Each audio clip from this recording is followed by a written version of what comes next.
अभी social media पे खलबली मची हुई है। खलबली इसलिए मची हुई है, मनीष कश्यप को पूर्ण रूप से बेल दे दिया गया है, यानी कि मनीष कश्यप जल्द ही हमारे बीच होंगे। देखिए अभी मनीष कश्यप के भाई है, आज वो दिन फाइनली आ ही गया जब आपके भाई जो है बाहर आ रहे हैं। जी और सिर्फ मेरा भाई नहीं, हम सभी का भाई, पूरे बिहार का भाई अब हमारे साथ में आ रहा है। जी तो मैं बहुत खुश हूँ और मेरे परिवार भी बहुत खुश है और पूरा बिहार भी। जिस तरह से फेसबुक पे मनीषमय हो गया है, वैसा लग रहा है कि हाँ पूरा बिहार भी बहुत खुश है। याद तो बहुत आता होगा वो दिन जब आप सुप्रीम कोर्ट का चक्कर काट रहे थे, इधर से उधर जाना पड़ता होगा और आपको कुछ समझ में भी नहीं आ रहा था। वो वक्त याद करते हैं तो क्या मन में आता है?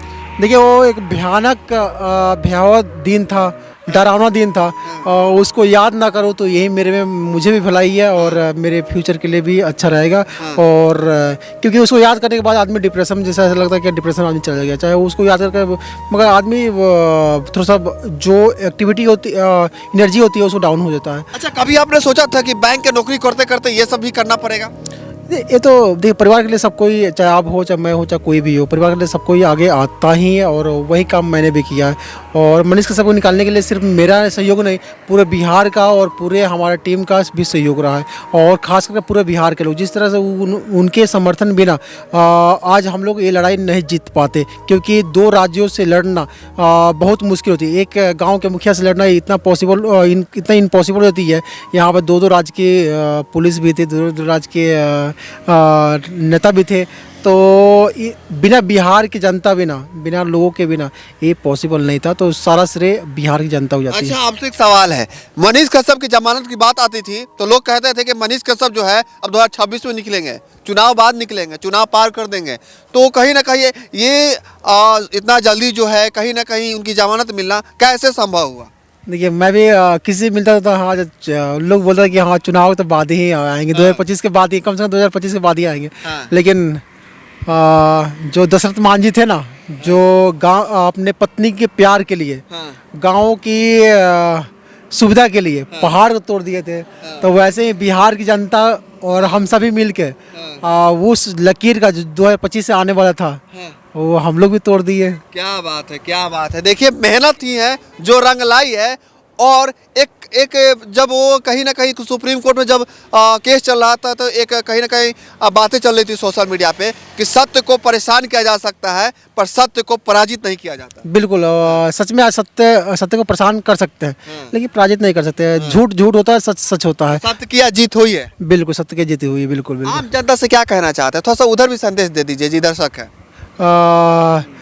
देखिए बिहार की जनता तो सब पूरा सपोर्ट किया। जो सपोर्ट, विरोधियों को थोड़ा सा बोल दीजिए क्योंकि खूब विरोध हुआ है मनीष कश्यप को, और एक कहावत है कि विरोधी ही इंसान को महान बनाता है। बिल्कुल, अगर विरोधी ना हो तो आदमी महान नहीं बनता, क्योंकि वो आपके निगेटिविटी को दिखाते हैं, आपको निगेटिव को दिखाते हैं। जब तक आपको पता नहीं चलेगा हाँ मैं गलत कर रहा हूँ, तब तक आपको सुधार नहीं कर सकते। तो वो भी हमारे भाई हैं और आज न कल हम लोग बिछड़े हुए भाई हैं, कल वो भी सपोर्ट में आएंगे और हम सभी मिलकर, यानी मनीष का जो विचारधारा जो पसंद करता है, सभी मिलकर बिहार को एक ब्रांड बिहार बनाने में सबका भी सहयोग मिलकर हम लोग ब्रांड बिहार बनाएंगे। ब्रांड बिहार बनाएंगे भाई के मिल के साथ? हाँ मैं नहीं, मगर आप सभी मिलकर, आप सभी मगर सपोर्टर विरोध सब सारे बिहार के लोग मिलकर ब्रांड बिहार की कल्पना करें और उसको बनाए भी। झारखंड से चलकर अमन भैया आए हुए हैं, इनकी चर्चा जो है सोशल मीडिया पे काफ़ी होती है और जहां बात आती है मनीष कश्यप की तो कहीं ना कहीं छाती पीट के हमेशा मनीष कश्यप के लिए खड़ा रहे। आखिर क्या वजह है? मौसेरा भाई लगते हैं क्या मनीष कश्यप? देखिए मनीष कश्यप के समर्थक हम नहीं है, हम मनीष कश्यप के विचारों के समर्थक है, क्योंकि मनीष कश्यप ने दो विचारधारा को अपने जहन में बैठा लिया। पहला जयप्रकाश नारायण का राष्ट्रवादी विचारधारा और दूसरा था जीतन राम मांझी का वो विचारधारा, जो कि वो उनके जहन में बैठ गया कि जब तक तोड़ेंगे नहीं तब तक छोड़ेंगे नहीं। उसी को मनीष कश्यप ने अपने दिल में बैठा लिया कि जब तक भ्रष्टाचार को खत्म नहीं करेंगे, जब तक मैंने बिहार को, पूरे देश को शिक्षा से नहीं जोड़ देंगे, स्वास्थ्य से नहीं जोड़ देंगे, रोजगार से नहीं जोड़ देंगे, तब तक हम नहीं छोड़ेंगे। यही विचारधारा का अमन कुमार समर्थन करता था, करता है और आगे भी करता रहेगा। ऐसे जितने भी व्यक्ति होंगे जिनका ऐसा विचारधारा होगा उसका समर्थन करना चाहिए। जितने लोग भी देख रहे चैनल के माध्यम से यही कहना चाहेंगे, अगर राष्ट्रवादी व्यक्ति आपके सामने, क्योंकि देखिए बात होती है लगातार महाराणा प्रताप की, छत्रपति शिवाजी महाराज की, सुभाष चंद्र बोस की, डॉक्टर APJ अब्दुल कलाम की बात होती है। जी हाँ, बात होती है कि 19-19 साल 20-20 साल में जो सूली पे चढ़ गए उनकी बात होती है बात ना। लेकिन आप आज के भगत सिंह को पहचानो। वो भगत सिंह तो जो किए सो किए, लेकिन जब तुम्हारे सामने कोई भगत सिंह खड़ा है जो अपने पूरे परिवार को एक तरफ छोड़ करके पूरे राष्ट्र के लिए आवाज उठा रहा है और मजबूती से उठा रहा है, देख रहा है कि मेरी माँ बार बार बिलख रही है, रो रही है, घर में पिताजी है बॉर्डर पर तैनात है, ड्यूटी कर रहे, वो भी कहीं ना कहीं लेके हमको परेशान है, एक भाई है वो परेशान है, भतीजी है वो परेशान है, पूरा घर परेशान है। लेकिन उसके अंदर एक ही चीज है, ये परेशानी तो है लेकिन जो कदम उठाए उस कदम को पीछे नहीं हटाना है। लगातार अपने राष्ट्र हित में, अपने बिहार के डेवलपमेंट को, पूरे देश के डेवलपमेंट को आगे लेके जाना है और यही संकल्प को लेकर के आज भी वो लड़का जेल के अंदर। मनीष कश्यप को निर्दोष मानते हैं कि नहीं? हाँ या ना बताइए। 110% निर्दोष कैसे मांगते? कैसे कैसे नहीं मानेंगे? अरे उन्होंने सच्चाई दिखा दिया ना, उन्हें सच्चाई दिखा दिया, रोड के बीच में खंभा दिखा दिया, नाली को ऊपर दिखला दिया, बहुत सा ऐसा बातें, शिक्षा को दिखला दिया किस प्रकार से स्कूल में क्या होता है।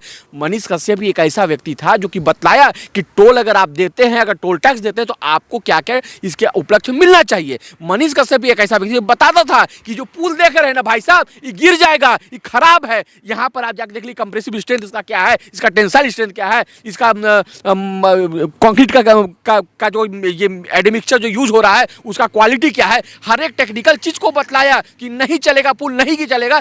कोई नहीं सुना, सब पागल है, ये पगला है, ये अपने आप को कौन बड़का इंजीनियर समझ रहा है। इतना बड़ा बड़ा इंजीनियर बैठा हुआ है, सरकारी नौकरी में ड्यूटी कर रहा है, बड़ी बड़ी कंपनी है जो डिजाइन कर रही है, उसको नहीं समझ में आ रहा है, यही बड़का तेज बना है। पुल गिर गया भाई साहब, आपके सामने पुल गिरा। मनीष कश्यप यदि बाहर होता ना, उस सबको जोड़ करके बोलता अभी तुम आंदोलन करो और आंदोलन करके मांगो, जो खर्च हमारे अपना खुद का टैक्स दिया वो पैसा से ये नाश कर दिया गया है, उस सारे पैसे को जितने भ्रष्ट अधिकारी इसमें संलिप्त है सबकी गिरफ्तारी होनी चाहिए और उनसे सुनना चाहिए। अच्छा, वो मनीष कश्यप था। अच्छा, मनीष कश्यप ने एक बात कही थी उन्होंने कि हम जो है स्टील के चम्मच लेके पैदा लिए हैं, बहुत लोग जो है खासकर उनके फंसाने वाले चांदी के चम्मच लेके पैदा हुए हैं, तो इसको कैसे देखते हैं? देखिए, स्टील के चम्मच और चांदी की चम्मच की जो बात कर रहे हैं ना, ये मनीष कश्यप की बात को आप समझिए। स्टील के चम्मच कहने का मतलब है कि आप सुनिए, ऐसा देखा जाए तो 80% जो बिहारी है वो तो स्टील के चम्मच लेकर पैदा हुए हैं। देखिए, मनीष कश्यप का संदेश कहने का मतलब आप इसको राजनीतिक विचारधारा से लोग जोड़ रहे हैं कि जो विरासत मिल रही है, ये जो आप हमसे सुनना चाह रहे हैं। लेकिन बात समझिए, मनीष कश्यप ये कह रहा है यदि तुम गरीब का बेटा है, अगर तुम बहुत नीचे स्तर का है, तुम उठो और पढ़ो, शिक्षा मांगो, शिक्षित हो, और जब तुम शिक्षित हो जाओगे ना तो तुम आवाज उठाना जान जाओगे, तुम अपने समझोगे तुम्हारा क्या अधिकार है। अगर तुम अपने अधिकारों को जिस दिन तुम समझना शुरू कर दिया, उस दिन तुम बहुत आगे जा सकते हो।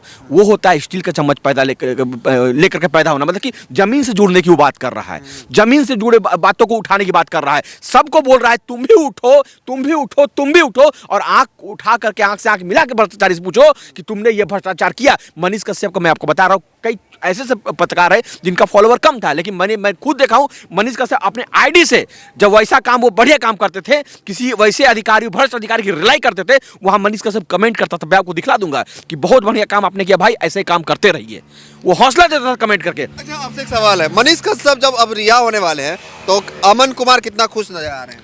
अमन कुमार क्या पूरा देश की जनता खुश है, जिस प्रकार से भव्य राम मंदिर बन, नहीं सुनिए, 5000 वर्षों से पूरा सनातन परिवार प्रतीक्षा कर रहा था अपने रामलला का, वो तंबू में रह रहे थे, उसी प्रकार से आज के जो राम है उसका भी प्रतीक्षा 9 महीने से पूरे बिहार की जनता नहीं, पूरे देश भर की जनता ने किया है कि मनीष कश्यप कब निकलेगा। मनीष कश्यप कुछ भी डाल दीजिए मनीष कश्यप को लेकर के, या कुछ भी आप उनके अथी देखिएगा, कुछ अगर दूसरे मुद्दा को भी डालिएगा, लिखा था next CM Manish Kashyap, I support Manish Kashyap, I support Manish Kashyap, जैसे लोग कहते हैं राम राम राम राम जपते हैं ना, उसी प्रकार से मनीष कश्यप, मनीष कश्यप, मनीष कश्यप, मनीष, सबके जहन में था कि मनीष कश्यप क्यों निकले, जानते हैं क्यों? क्योंकि सबको उम्मीद है कि मनीष कश्यप निकलेगा तो भ्रष्टाचार पे आवाज उठाएगा, हमारे बेरोजगारी पे आवाज उठाएगा, हमारी हक की बात करेगा, इसीलिए सबका उम्मीद बन के बैठा है। इसलिए आज बोलते हैं उम्मीद ऑफ बिहार नहीं, उम्मीद ऑफ भारत है मनीष कश्यप। क्या बात है, क्या बात है। देखिए, अमन कुमार जी हैं जो कि लगातार सपोर्ट करते हैं मनीष कश्यप को, और सबसे बड़ी बात है कि हजारीबाग के, झारखंड के रहने वाले हैं, और वैसे में मनीष कश्यप का इतना सपोर्ट पहले कभी नहीं देखा होगा, ना कभी देखेंगे।